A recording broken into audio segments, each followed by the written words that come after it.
Nos visita en la Universidad Nacional el doctor Iñaki Piñuel Izabala, quien es psicólogo del trabajo, psicoterapeuta, asesor, escritor, investigador y profesor titular de Psicología del Trabajo y Recursos Humanos en la Universidad de Alcalá, en Madrid. Conversamos en Encuentro TV con este reconocido experto internacional en Psicología del Trabajo y de los Recursos Humanos y uno de los primeros especialistas europeos en la investigación y divulgación del mobbing o acoso psicológico en el ámbito del trabajo y de la educación. En la actualidad, es asesor y formador de varios organismos, entre los que cabe destacar el Instituto Nacional de la Seguridad Social y el Consejo General del Poder Judicial de España. Iñaki Piñuel es autor del primer libro en español en materia de mobbing o acoso psicológico en el trabajo llamado Mobbing: ¿Cómo sobrevivir al acoso psicológico en el trabajo?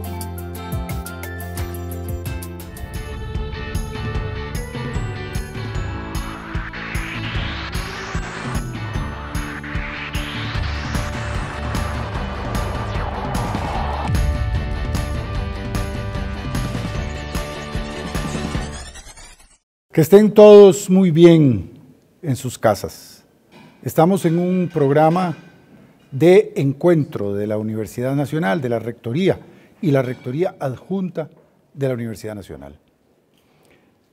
El día de hoy tenemos una ocasión muy venturosa porque tenemos con nosotros a un académico, ustedes verán, un académico con muchos atestados, para tratar un tema de muchísima actualidad y muy importante para todos los escenarios laborales en los que usted puede encontrarse. Yo quisiera primero que dedicáramos toda la primera parte de este programa a hablar de sus experiencias laborales en este tema tan importante del mobbing. Primero, en palabras suyas, ¿qué es el mobbing y qué es el bullying, del que también vamos a hablar? Yo creo que es un tema que a los que nos están escuchando, nos están viendo, les interesa sobremanera. El mobbing o acoso psicológico en el trabajo, debiéramos decir en español, es un continuado y deliberado, hay que subrayar, maltrato que ocurre en el trabajo y que consiste en una serie de conductas de hostigamiento frecuentes, sistemáticas, que sufre un trabajador o una trabajadora a manos de otro o de otros que se comportan cruelmente y que consiste en intentar arrinconar, amilanar, apocar, eliminar de ese entorno laboral a un trabajador que por alguna razón es o se ha vuelto amenazante para el que instiga el proceso. El mobbing o acoso psicológico en el trabajo puede revestir muchas modalidades, a veces muy creativas, porque los que acosan se las arreglan muy bien para hacer este acoso de maneras muy sutiles, a veces sin la presencia de testigos, a veces de modos y maneras que a la propia institución o empresa le cuesta mucho identificar e instruir, y por tanto el acoso psicológico en el trabajo se convierte en un problema terrible porque quien lo sufre tiene al mismo tiempo que acudir a su lugar de trabajo, no puede evitar ir a trabajar, y al mismo tiempo descuenta mentalmente que ahí donde trabaja le esperan compañeros, jefes frecuentemente, que van a hacerle la vida imposible, que van a poco, mediante un gota a gota, arrinconarlo, excluirlo, hostigarlo de muchas formas y que poco a poco eso va a significar para esa víctima, porque hablamos de un proceso de victimización, perder la salud laboral, la propia capacidad de trabajar a veces y a veces, muchas veces, en algunos casos límite, hasta la vida, porque frecuentemente estos trabajadores piensan en la muerte, en el hecho de morir, como una forma de liberarse del acoso que sufren. Bueno, pero esto tiene una diferencia, creo yo, con el bullying. ¿Cuál sería la diferencia con el bullying? El bullying ocurre en el ámbito escolar, llamamos acoso y violencia escolar, a un proceso por el cual un niño o una niña sufre a mano de sus compañeros un proceso de hostigamiento, también en otro entorno inescapable como es la escuela, a la que el niño tiene que ir sin poder evitar acudir cada día, y que también consiste en variadas gamas de violencias físicas, pero también sobre todo psicológicas, que van desde ponerle motes al niño, excluirlo en el juego, arrinconarlo, intimidarlo, coaccionarlo, chantajearlo de mil maneras, y esto significa una situación límite para un niño que no está preparado para afrontar ese hostigamiento y que además en el caso del acoso escolar poco a poco va involucrando a más compañeros, de tal manera que lo que principia siendo una situación de uno contra uno, con el paso del tiempo y sin que la escuela intervenga, se va convirtiendo en una situación imposible de un todos contra uno, o lo que llamamos una unanimidad persecutoria, que termina frecuentemente con el niño fuera de esa escuela porque no puede resistir ese acoso. A mí me ocurre una cosa que es un poco curiosa, no sé si tiene asidero, pero uno tiende a pensar que con la época moderna se habría incrementado las prácticas de mobbing o de bullying respecto del pasado. ¿Es eso así o es una impresión equivocada? Es una impresión correcta, siempre ha existido el acoso laboral y el acoso escolar. Lo que hemos puesto es nombre a estas realidades, lo mismo que también hemos puesto nombre al maltrato doméstico, pero también es cierto que como sociedad somos cada vez más críticos con la violencia, especialmente con la violencia física, pero también, puesto que somos más críticos, quien se ve, digamos, compelido a hostigar, a denigrar a un compañero de trabajo, se tiene que arreglar para que ese acoso, ese hostigamiento, que siempre es un comportamiento de persecución, pase desapercibido. Y de ahí que nuestra violencia globalmente es muy criticada y al mismo tiempo se ve soterrada por procesos cada vez más psicológicos y de exclusión social, y por eso se hace más intenso, porque es más difícil luchar contra dinámicas de acoso psicológico que contra violencias físicas que dejan rastro, que dejan lesiones, que dejan partes médicos, y eso convierte el problema de acoso psicológico en el trabajo y de bullying escolar en un problema cada vez más grave, más intenso para quien lo sufre y al mismo tiempo más difícil de detectar. Bueno, ahora cuando leía tu biografía, partes de tu biografía, se expresaba que has estado en el Congreso, en el Senado de la República. ¿Qué te ha llevado? ¿Hay políticas públicas que se hayan incoado ya, que hayan puesto en práctica? ¿Cómo está ese panorama en España? Bueno, y en Europa en general. En España y en Europa en general, los primeros estudios sobre mobbing y bullying vienen de los países noruegos, los países escandinavos, del norte de Europa. En España comenzamos a hacer este trabajo de divulgación en torno al año 2000-2001, con la primera comparecencia mía en el Senado. Por cierto, en 2002 ya la Asamblea Legislativa de Costa Rica se interesó por nuestros trabajos y tuvimos una primera comparecencia a través de Internet con los miembros de la Asamblea Legislativa de Costa Rica, que entonces se interesaban por este fenómeno ya. Y hemos pasado de una época donde no se conocía el problema del acoso laboral o el acoso escolar a un problema donde ya se habla sin problema de este tema, pero todavía no se han puesto las herramientas de prevención. Estamos todavía con la asignatura pendiente de entender que el problema de acoso es un problema que existe, pero al que hay que enfrentarse desde una dinámica no defensiva, no reactiva, sino desde una dinámica proactiva, intentando hacer labor a tiempo, tanto con los niños, sabiendo que si no medimos el acoso escolar, no podemos identificar a tiempo a ese niño que sufre las primeras manifestaciones de bullying y por tanto siempre llegamos tarde, llegamos con una víctima. Y lo mismo en el ámbito laboral, en el ámbito empresarial, donde las empresas tienen que acostumbrarse a medir estas dinámicas de manera preventiva. Por eso generamos las primeras herramientas en español que miden tanto el mobbing como el bullying, los test Cisneros, los barómetros Cisneros en el mobbing y el test ABE y TEBAE en el ámbito del bullying. Y eso todavía hoy es una asignatura pendiente, saber que si no medimos no podemos enfrentarnos a tiempo al problema sin que lleguemos, como digo, tarde para erradicar la víctima o el proceso de victimización. ¿Es un problema mayúsculo en España y en Europa o han logrado ustedes en la experiencia un control mediante políticas públicas o mediante actividades terapéuticas al interior de las unidades escolares o de las universidades? Bueno, en España hemos sufrido el embate de la crisis económica, del que estamos recién saliendo, y los estudios Cisneros que hemos realizado desde la Universidad de Alcalá nos han permitido evaluar que en estos años de crisis el mobbing se incrementó en España en un 40%. Por tanto, lejos de erradicarse... ¿Con la crisis? Sí, la crisis ha producido un fenómeno de sometimiento y sumisión aún mayor. Trabajadores que quizá en otras épocas encontraban más facilidad de hacer frente porque tenían opciones, grados de libertad a la hora de buscar otros trabajos o de confrontar a sus hostigadores, se ven obligados a someterse, a callar, a bajar la cabeza, y esto incrementa sustancialmente las posibilidades de los acosadores y, como digo, explican esa intensificación, ese incremento hasta de un 40%. En el ámbito del bullying hemos pasado de una negación generalizada. El sistema escolar español ha estado muchos años negando las cifras reales del acoso, intentando tapar los casos cuando amanecían, cuando había quejas o denuncias, y esto pues ha conducido a que los casos se hayan ido agravando. Los niños que sufren estos problemas y las escuelas no los enfrentan adecuadamente, se terminan convirtiendo en víctimas muy graves. Aproximadamente tenemos noticias de niños que terminan muy mal sus casos de acoso, bien porque producen comportamientos de autolisis o bien porque hay lesiones muy graves. Aproximadamente cada mes o mes y medio tenemos un titular de prensa. Por tanto, estamos todavía en una fase muy temprana, lejos de haber erradicado este fenómeno. Bueno, esto es interesante. Vamos a continuar conversando con Iñaki Piñuel.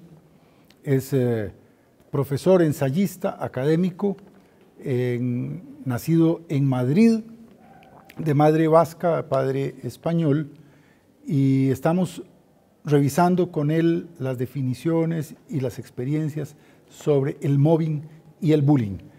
Quédese con nosotros y vamos a entrar a hablar inmediatamente sobre toda la problemática alrededor de estos fenómenos a los que nos hemos estado refiriendo en la primera parte de nuestro programa. Este es el programa Encuentro de la Universidad Nacional, de la Rectoría y la Rectoría Adjunta.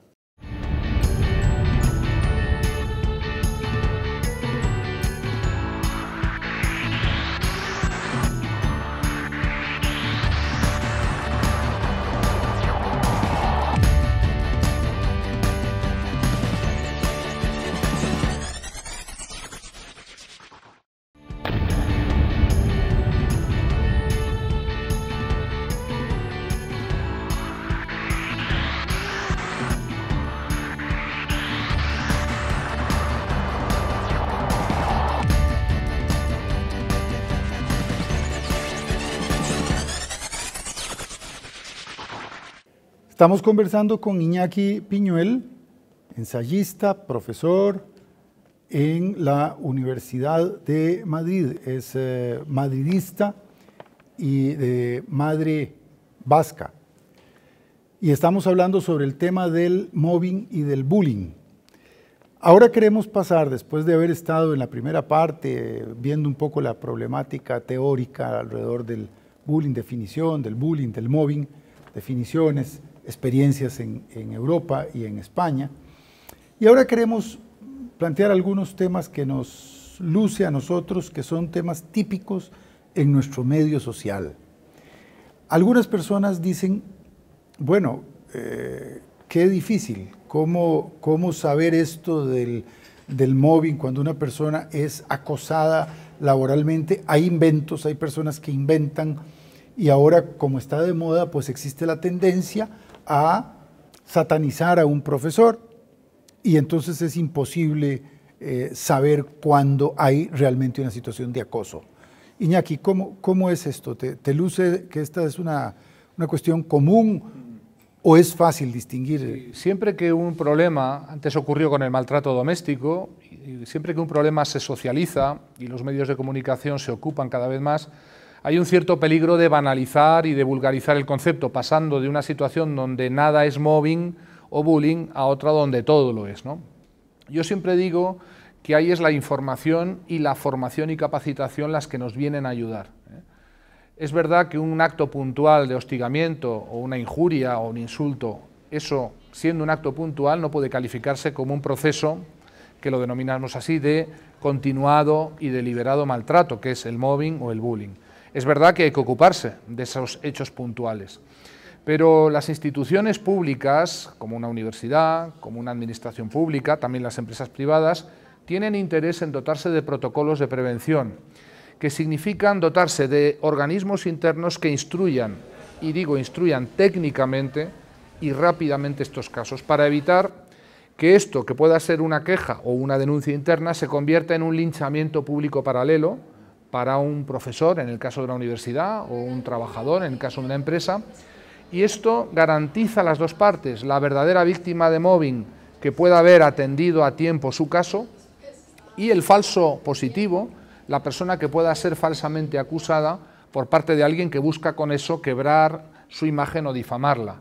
La rapidez en la instrucción y el que esa instrucción se realice por órganos competentes, capacitados, por personas que competentemente sepan diferenciar y por tanto realicen una labor técnica, eso es la manera, en mi opinión, de erradicar el problema del falso negativo o del falso positivo que ha ocurrido siempre.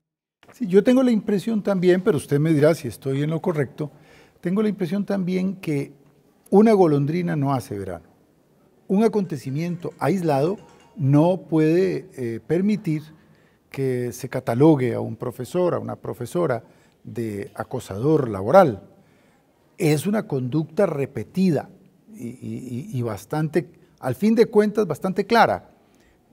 Es así. Claro que esto podría llevarnos a menospreciar la urgencia de anticiparnos un poco la conducta, previniendo a algún profesor de no incurrir en ello. Pero me da la impresión de que es la repetición sistemática, es un cierto patrón de comportamiento acosador. Así es, el mobbing es un proceso. Es un proceso, pero que nadie vaya a imaginar, viendo esta emisión, que es un proceso de violencias extremas. Es un gota a gota de actuaciones hostiles que ninguna de ellas aisladamente parece muy grave, pero cuyo encadenamiento en el tiempo produce como esa tortura, que se llama así el gota a gota, la destrucción de la autoestima, de la resistencia psicológica y de la salud de la víctima. Por tanto, a veces no encontramos grandes comportamientos violentos detrás del mobbing, sino actuaciones muy repetidas, muy recurrentes, que consisten en ningunear, excluir, hacer el vacío, ir difamando por la espalda, ir poco a poco restándole a esa víctima de su imagen pública, o restándole sus méritos, o asignándole sistemáticamente aquellas tareas que sabemos pueden ponerle en riesgo, o que le excluyen y le aíslan de los demás compañeros, o que le aíslan físicamente en lugares recónditos de la organización, o que quiebran sus redes de comunicación. Y por tanto, la dificultad en la instrucción de los verdaderos casos de mobbing precisamente es esta radiación de media o baja intensidad, pero que consigue destruir igualmente la salud de ese trabajador. ¿Puede conducir el mobbing o el acoso laboral al acoso sexual? No, es al revés. El acoso sexual, cuando no es consentido, o a veces cuando no queda más remedio que consentirlo, suele llevar a que esa víctima de acoso sexual, antigua víctima, es represaliada después por el acosador sexual con un caso de mobbing que queda encadenado al caso de acoso sexual, pero más bien como consecuencia que como antecedente. Lo preguntaba porque me queda clara la explicación. Sin embargo, pienso que un ser humano que puede albergar, digamos, algún tipo de ambición de tipo sexual con respecto a otra persona, puede empezar destruyendo su autoestima personal por medio de una conducta acosadora laboralmente, y una vez que ha destruido la autoestima, hacer una especie de approach. Es posible, pero lo que sí tenemos siempre detrás de los verdaderos casos de mobbing es una víctima que por alguna razón eso se ha convertido en amenazante. Y en amenazantes se han convertido las que han sido víctimas de acoso sexual porque pudieran contar lo que han sufrido, pudieran denunciar, y es ahí cuando los acosadores sexuales desencadenan procesos de persecución para quebrar en primer lugar la propia reputación de la víctima por si acaso ésta se animara a denunciar el acoso sexual que ha sufrido. A mí me gustaría saber cuál es la recomendación. Nosotros en la Universidad Nacional estamos encaminados a la creación de una comisión sobre el acoso laboral. ¿Conviene que exista una comisión de acoso laboral? Es decir, que esto no quede en manos de los simples directores o directoras de una unidad académica o el decano de una facultad. ¿Conviene que existan estas comisiones de acoso? Estas comisiones de instrucción, que llamamos así, conviene que existan, pero digo, subrayo, deben estar capacitadas, no deben ser unipersonales, nunca, y tampoco deben estar conectadas al sistema jerárquico de la organización para evitar los fenómenos de contagio que a veces en la instrucción de los casos de mobbing se produce. Quizá la recomendación más importante que yo les haría es que se atrevan a medir el problema, porque Los protocolos de prevención anti-mobbing son validados en la medida en que podemos validarlos con esa evaluación primero y después de la implementación. Cuando esos protocolos son eficaces, las tasas de mobbing caen a cero. No porque los acosadores se hayan hecho buenos, sino porque se han hecho prudentes. Es decir, saben que los protocolos vigilan la conducta y, por tanto, que su comportamiento hasta entonces clandestino, que quedaba impune, no va a ser impune, y esto es lo que garantiza después que nos quedemos sin casos de acoso, que es el objetivo. No tanto tener que instruir muchos casos, sino poner los obstáculos necesarios dentro de la organización para que aquellos que persiguen a sus compañeros o a sus subordinados dejen de hacerlo. Iñaki, veamos lo contrario. Me asalta la inquietud en nuestro medio a veces. Algunas personas rápidamente se defienden diciendo, es que ahora me acusan de acosador porque es el expediente fácil que se tiene. Y en algunos casos se ha detectado que efectivamente no había acoso, que era qué sé yo, una actitud desmedida, desproporcionada, que tachó a un profesor, a una profesora, de esa manera para no sé, buscar fácilmente la solución al problema de exámenes o en el aula o de ganar una asignatura. ¿Cuál es la experiencia tuya? Bueno, una queja o una denuncia de un supuesto caso de mobbing no equivale a que eso sea un caso real. Por eso es muy importante que la organización se dote con rapidez y velocidad de un procedimiento de instrucción que salvaguarde las garantías procesales para las dos partes, para el supuesto demandante o supuesta víctima y para la supuesta persona denunciada. Y eso tiene que ir rápido para evitar juicios paralelos, linchamientos públicos y sociales, para evitar que una denuncia por mobbing se convierta en una herramienta de difamación y de quiebra de la reputación. Y por eso yo subrayo que lo que acredita la existencia del mobbing no es una mera queja, una mera denuncia, sino la existencia de comportamientos objetivables, repetidos, de acoso y violencia laboral, que son una serie de conductas, como digo, muy sutiles a veces, pero bien reales, de las que quedan registro, que pueden ser grabaciones, que pueden ser testigos, que pueden ser documentos, que pueden ser correos electrónicos amenazantes, que pueden ser alumnos que han visto esas actitudes o esas conductas. Por tanto, estamos, rector, ante una realidad objetivable. No es la mera sensación que yo tenga de ser acosada o acosado lo que acredita la existencia del acoso, sino conductas bien reales. Pero existe también lo contrario. Acoso puede existir. Acoso de parte de un alumno, una alumna, a un profesor. Sí, lo que pasa es que es más difícil. El acosar, la hormiga, el elefante tiene dificultad de acoso. Tienen que ser muchas hormigas, ¿no? El instrumento en su mano, sí, digamos, de represión. El mobbing ascendente existe en las organizaciones, grupos de subordinados que se coaligan para destruir a un jefe y lo consiguen. Pero la fuerza de ese acoso, de ese mobbing, viene del carácter grupal.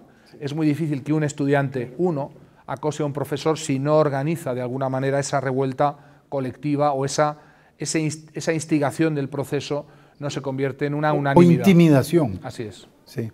Hemos estado conversando con Iñaki Piñuel, ustedes han seguido el programa, lo han visto. Este es un tema, vamos a decirlo así, candente, importante, actual, en relación con el cual conviene estar prevenidos.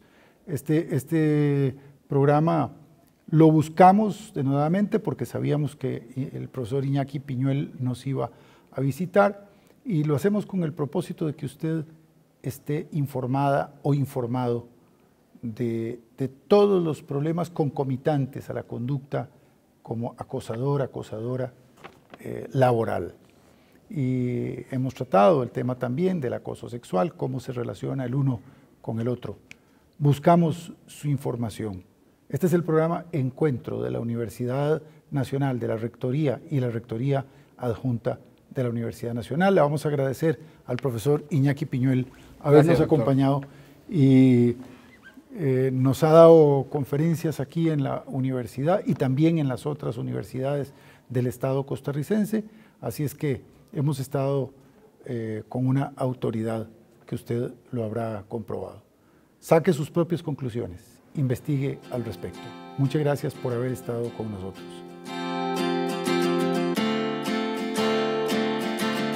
Podemos decir con certeza que la dedicación del doctor Iñaki Piñuel a la evaluación y el apoyo psicológico como psicoterapeuta a las víctimas del mobbing laboral durante 2 décadas le acredita como el máximo experto nacional en su país, España, en materia de acoso psicológico en el trabajo o mobbing.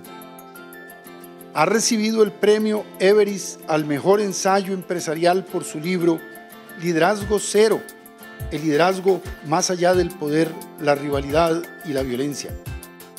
Está considerado como uno de los pioneros y de los principales expertos europeos en la investigación y divulgación del mobbing y del bullying, razón por la cual en los últimos años actúa como experto en mobbing en el Senado y en el Parlamento de España.